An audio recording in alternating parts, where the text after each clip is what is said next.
Hello, ladies. Welcome in. This live is gonna be juicy. I'm so excited to talk about today's topic. I actually forgot what I titled this video. I think it was the unexpected shifts that really no one talks about that are literally rewiring fearful avoidant attachment for me to this day. For a huge part of my healing journey, I felt like I had tried everything. I felt like nothing was working. I felt like I had tried all the modalities. I tried mindset work. I tried all the things. And it just felt like nothing was really moving the needle. It felt like there was something missing. And that is what I am going to be talking about in today's live. I hope you can hear me. Like a few days ago, or I think last week, I went live and nobody could hear me. So if you could confirm in the chat if you can hear me, that would be amazing. And then we will get started.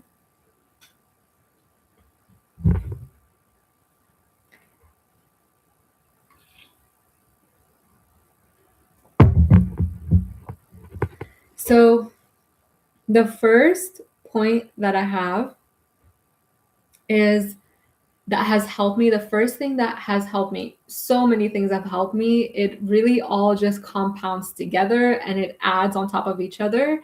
And even as you just shed layers and then use certain tools, all of it comes together.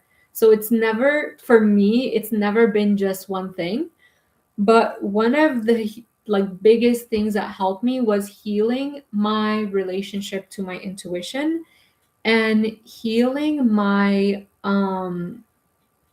I guess I don't know how to word it, like my relationship to my emotions, like my emotional landscape. Because for the longest time, I was so afraid of my emotions. I was so afraid of what my intuition would lead me to do. There was just this deep fear of, oh my gosh, is my intuition going to tell me to leave my partner?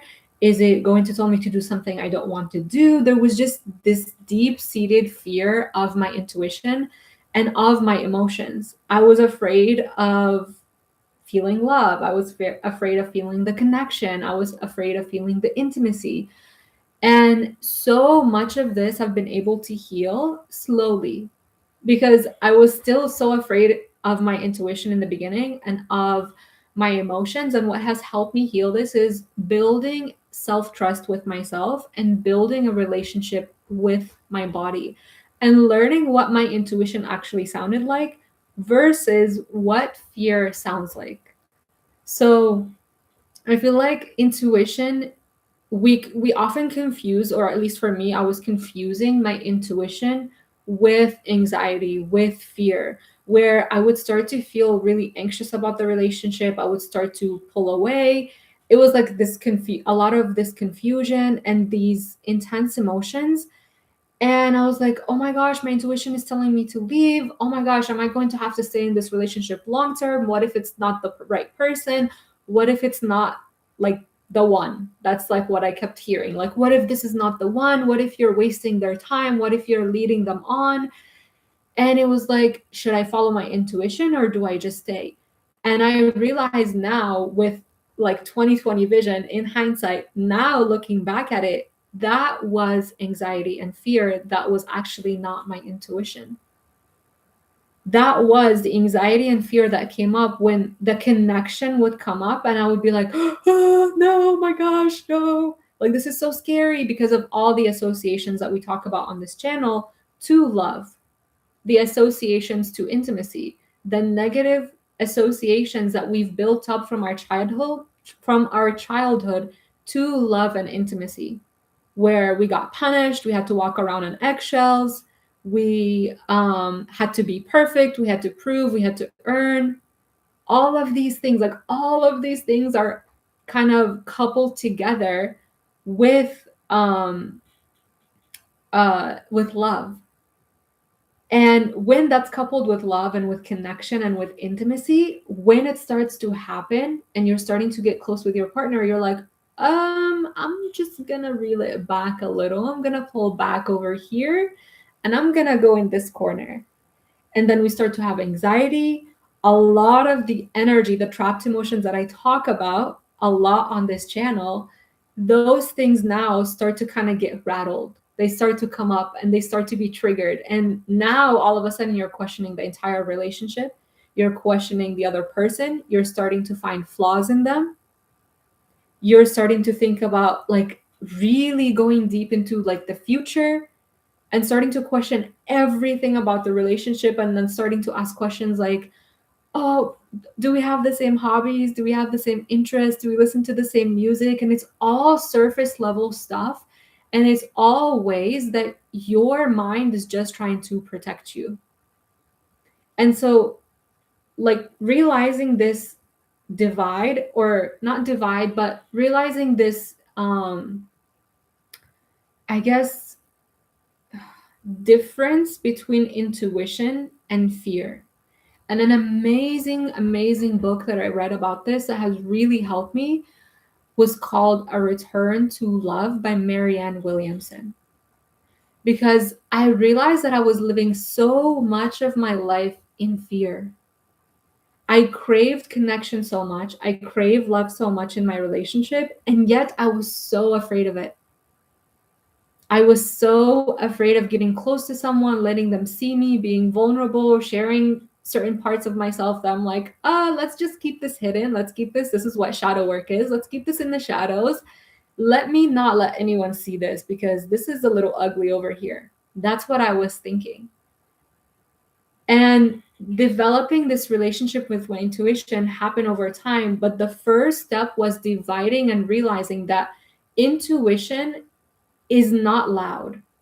Intuition feels like a whisper, like a little nudge, and it feels very gentle.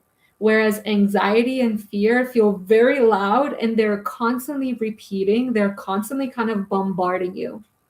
So if you have been finding yourself wondering, is this my intuition? Is this fear and anxiety? Like, is what it's telling me actually the truth? Which I believe as women, we access the truth when we access our intuition, when we are able to connect with our intuition, our internal voice and our internal nudges, not the fear and anxiety. And so if you're finding yourself with that bombardment, and if I don't even know if that's a word, but like if you're finding yourself like constantly being bombarded with anxiety, with these questions, with these things, or it's that's saying like, is this the person? Should I stay? Should I go? And you know what I mean? Like when you're in this loop, when you're in this like really intense, heady energy, and you feel like you can't come out of it, and you feel like you're just stuck, and then your body tenses and you're just like moving from one thought to the next and you're trying to figure it all out all at once. This is what I am speaking about. Your intuition does not feel like that. Your intuition is like a whisper. It's very calm. It's very grounded. At least that's how it is for me. And to be able to actually hear your intuition, we need to quiet down that anxiety. We need to come back to the body and out of the head. And this is exactly the work I do with people, because until you can actually quiet that like human part of you that just wants to like keep asking questions and keep being in the story and keep just like, if you notice, like so often it will just have all these contradictions and it just wants to be heard. Like it just literally talks for the sake of talking. An amazing book that actually talks about this is The Untethered Soul by Michael Singer. And he talks about how this internal voice will literally sometimes just say contradicting things so that it can get to speak, so that it can get to express itself. Because it has a job to protect you. Because we're all human. We're all, I think that's like the most basic thing that we all need is like basic level survival first. So it's always not really going to be worried about you thriving. Its most basic job is to help you survive. So it's asking all of these questions because it thinks if it like prevents something or it thinks something through in the future, it is protecting you by doing that. But it's not the I feel like that keeps us away from actually living life when we are constantly in our head and in the questions and in the worriness. We're not actually living life. We're just kind of like in the future. We're just kind of like going about our day in our like making up our own stories, making up our own scenarios, like, and then answering them in our head when it hasn't even happened. And then in the moment, you miss everything that is in front of you. So coming back to your intuition, you can do this by quieting this voice. And I wasn't planning on talking specifically how to do this in this video, but if you would like me to speak on that, please feel free to share in the chat if that's something that would be helpful to you. Um, Let me think about one thing that has helped me, because I feel like there's so many things that have helped me come back to my intuition, and it is something that becomes stronger the more you do it. The more you follow your intuition and you follow internal nudges, the stronger that whisper becomes, and the more trust you build in yourself to be able to actually follow your intuition and hear your intuition more accurately. So when we ignore it, I feel like it kind of, I haven't ignored it in so long, but I feel like even when I ignore it, sometimes I will learn something. And even when if I follow something and it wasn't really my intuition and it was coming from a different place, I learned what didn't work for me. I learned that this voice that I thought was my intuition is not really my intuition. And I want to say that the best way to come back to that is to build trust with yourself, is to start following through on the things you say that you will do and showing up for yourself rather than um I guess rather than how do I want to word this?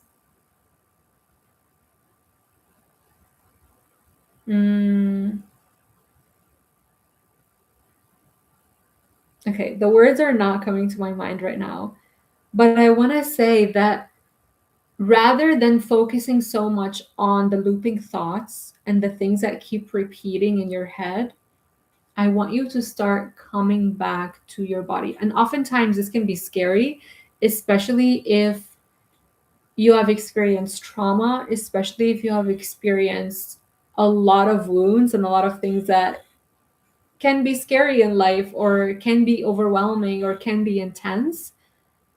And because these things become stored in the body, it can be scary to come back to that. Actually, being in our mind and being in the thoughts and being in the stories is a protection mechanism because we feel like it would be way too much to come back to the body. And so I want you to start in any way, shape, or form coming back to your body in small ways. One way you can do this right now that is super simple is noticing your feet on the ground.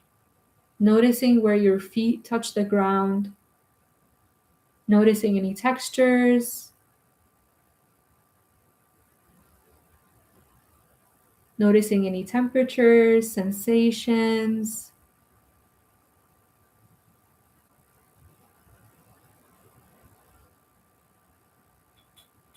And just feeling where your feet meet the ground.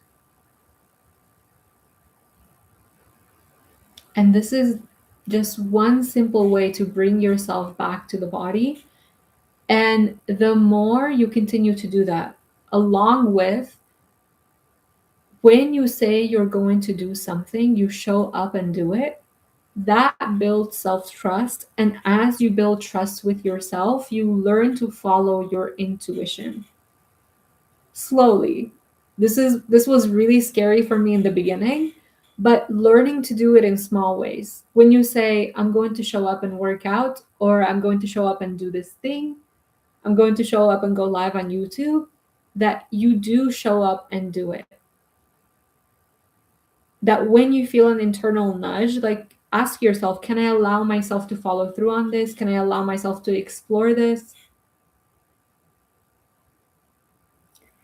And the next point, which I'm a little bit nervous to speak about, I'm very nervous to speak about this because it feels very intimate, but I feel like this is exactly what I needed to hear on my healing journey. This is exactly what I felt I was missing. And so, and God said, you need to speak about this today. So I'm just going to speak about it. And the second thing that has helped me, like an unexpected thing that I didn't realize would help me rewire this attachment style so much, has been creating a relationship with God. And why I mentioned the intuition first is because my intuition led me slowly to finding God again. And before you click off this video, let me just preface this by saying that I myself have had spiritual, like religious trauma, not spiritual, I've had religious trauma. I grew up in a household. I don't know if you guys have watched my other videos, but I think I've spoken about it a few times before. That I grew up in a very strictly religious household. My grandfather was a priest. Things had to be in a very, like, done in a very specific way. And I would go to church and it just didn't feel like it was speaking to my soul. It felt like people were kind of going there, one thing would be said and then other things would be done. It would be like, don't judge people, and then you would see people judging all around. It would be, don't gossip, and then almost everyone is gossiping. And so I strayed away from that for the longest time. And I still don't believe specifically in having to put a label on yourself. I don't believe in um having to like have a label and a religion attached to you. That is not my personal belief. And it was a journey to go from growing up in such a religious like household to abandoning religion altogether and believing there was no God, and then going to, okay, let me explore spirituality, let me explore it in a new way. And for the longest time, um like exploring things like maybe the idea of even calling God the universe, and like there's nothing wrong with any of that. Every religion, literally, or every spiritual practice is really just trying to bring us back to God. At least that's my personal belief. We're all trying to make meaning of life. We are all trying to get back to this sense of wholeness. And why I say that this has helped me actually rewire fearful avoidant attachment is because something that actually that Michael Singer says, the author of The Untethered Soul, is that I saw him once speak about this in an interview, and he was mentioning how we all, once we come into this world, once we are born, we feel this sense of separateness. We feel this sense of, I guess maybe not separateness, but this sense of like like fragmentation, like we don't feel whole.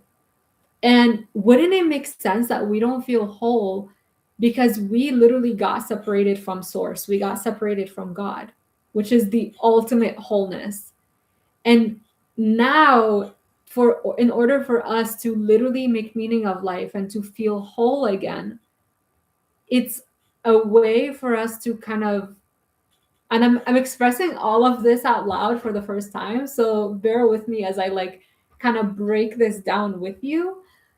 But like coming back to that wholeness on this 3D plane can be done by having a relationship with God, because so many people are living in a world where it's like so many distractions and so many things that we are trying to find God in, trying to find meaning in, trying to find purpose in. And we're trying to fill this hole. We're trying to fill this sense of emptiness inside that can only be filled through God, that can only be filled through coming back to that. And I really don't want this to be taken the wrong way, because I really want this to reach the people that it needs to reach. This is not about religion at all. It is simply about having that relationship with God. And that has helped me heal so much. And coming back to that wholeness, to who He created me to be. And realizing that I'm not broken, that I'm not a bad person, that I am perfect exactly as I am. And there's like, going back to, I was trying to find this by trying to perfect myself, by trying to, and inner work is so great for this, by the way, of like trying to fix the next thing about yourself, of trying to prove something, of trying to earn something, to so that you can arrive somewhere, so that you can finally relax, so that you can finally have peace. And the truth is that you can have that now. You literally are so deserving of that, without having to prove anything, without having to earn anything, without having to do anything or fix anything about yourself. You were already made whole. But we forget that when we come onto this plane, onto earth, we forget that we are already whole. And so we start to look for like things outside of ourselves to make us whole. We start to look for this in relationships. We start to look for this in shopping. We start to look for this in eating, drinking. And all of these are ways of even working. There's so many different ways, so many different distractions that take us away from that, that are just kind of trying to fill this hole, that are trying to um, help us find meaning in life. We're all trying to find meaning. And yet, and we can't allow ourselves to relax. We feel like we have to keep like kind of striving and going towards it, and kind of like getting all the degrees and doing all the things. And we all love, well, I know all the women on this channel, we all love learning and growing. But when this is coming from a place of like, I'm doing this because there's something wrong with me and I need to fix myself, that has such a different level of energy and frequency to it than I'm doing this because it's exciting. I'm doing this because it lights me up. I'm doing this because it's the next step for me. It has such a different energy to it. So I want you to notice the difference.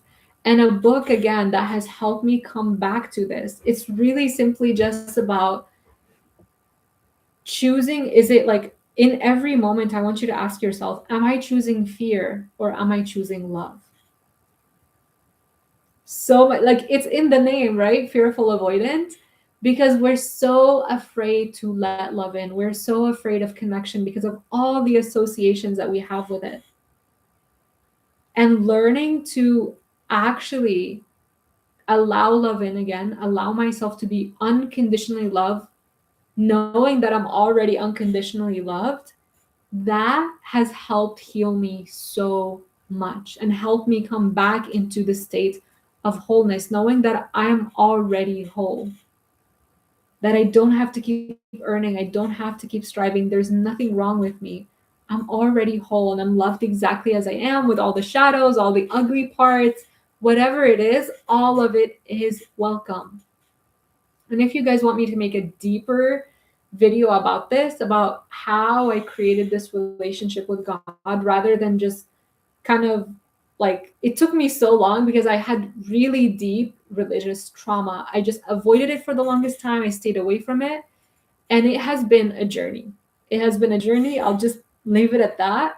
But if you guys want me to create a video about this where I kind of like talk more about the details that went into this, and I'm still obviously creating a stronger and stronger relationship with God, but I have come such a long way. And I feel that my understanding of it has helped me heal so much compared to how I used to view it. I think humans the way they interpret so much of this, even the way they interpret the Bible, the Quran, so much of it is coming from the human lens of fear and shame. So much of it is coming from fear and shame. And when I started to read it again from a different lens, let me just say I was shook at what I saw. When I saw what it was truly about and that it was so rooted in love, I was, let me use this word, I've never used this word out loud, flabbergasted. Like, I was like, what? This is not what I was taught growing up at all. So, anyways, that has definitely been something that has helped me so much. And I would love to share more about it if you are interested. But the third point, I can also share about that in a different video. The third point that I have is being in the room with women and feeling their love and support. And this is literally fresh, like so fresh, because I had this deep sisterhood wound and still working through it, where I just felt like there was this sense of competition with women, this sense of comparison. Like, I know we all feel it. There was this deep sense of competing with other women, comparing myself to them, dimming my light down, or like being afraid to shine my light because it's like, oh, well, I don't want like other people to think this of me, or even being afraid to share vulnerably. And being in rooms with like-minded women who are conscious, who are supportive, who are loving. Shout out to, I'm not going to name names, but you know who you are if you are watching. Like, I never knew that it was possible to be in such a loving and supportive space with women in the way that I was last night. I attended this event that one of my friends hosted, and it was just so beautiful. It was so amazing to be a part of. And it felt so healing for my inner child that we as women can come together, we can love and support one another, and that there is no competition. There is no comparison. We all come with our own gifts. We all come with our own personalities. We all come with our own things. Like, we all experience such hard things in life, and it is a shame that we do not talk about them. That we all just kind of like go in our little corner and hide, and we don't share those parts of ourselves with each other, even though we're all experiencing the same things. And so being a part of that last night has helped me like heal me on a whole new level. It has rewired so much and literally recoded me.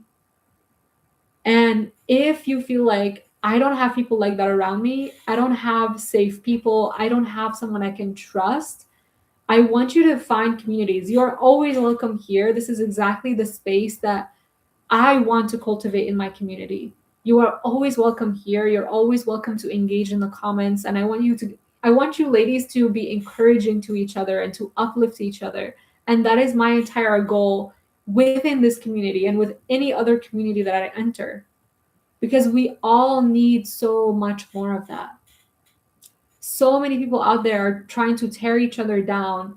And it's all coming again from a place of fear. It is not coming from abundance. Nobody living in abundance and in love is going to try to tear down. And that's okay. We all enter that space of being afraid. We all enter into that when we are dysregulated. And it's normal. Like, we're all human. We go back and like we go into fear and then we bring ourselves back. So look for that in groups with like-minded women, like this community. Sign up for groups like for me, I found this when I sign up for group containers, group mentorships, where I go inside and I'm literally like healed by the level of sisterhood that is in there, that the level of love and support. I want you to find communities like that, because when you see that this is possible, something it's like, you don't have to be journaling, you don't have to do all this inner work and spend years on it. Something inside you just shifts, something inside you just heals by being in the room, by being in that presence. And it took me a long time to even bring myself to this point, to allow myself to be in a room like that with amazing and brilliant women. So I want you to start looking for that. There are so many groups on Facebook. There is this community here. You are always welcome here to share without judgment, without criticism. And feel free to also join the Stop Sabotaging the Love That You Crave, because this is the type of environment that I want to cultivate in there and that I will cultivate in there. We actually start tomorrow for the first day. The link is in the chat right now if you want to check that out. But literally, being in the room just shifts you. You can spend hours like journaling, hours trying to kind of figure out like what's working and what's not, and analyzing your like childhood and all of this and that. But being in the room and regulating nervous system to nervous system is healing.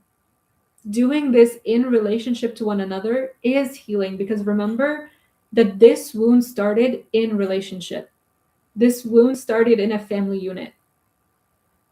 And so oftentimes it will take being in a container where someone can hold you and can guide you and can show you that love is safe again, that you can trust love, that it doesn't have to be scary and it doesn't have to be associated with all of those things. So that is everything that I have for you in today's video. I hope that you have received something that helped you shift, that has helped you get some type of insight. I want to hear that either in the chat, or actually I'm about to hop off. So if you want to share that down in the comments down below, I would love to hear it. And I will see you either tomorrow inside Stop Sabotaging the Love That You Crave, or in the next video. Bye.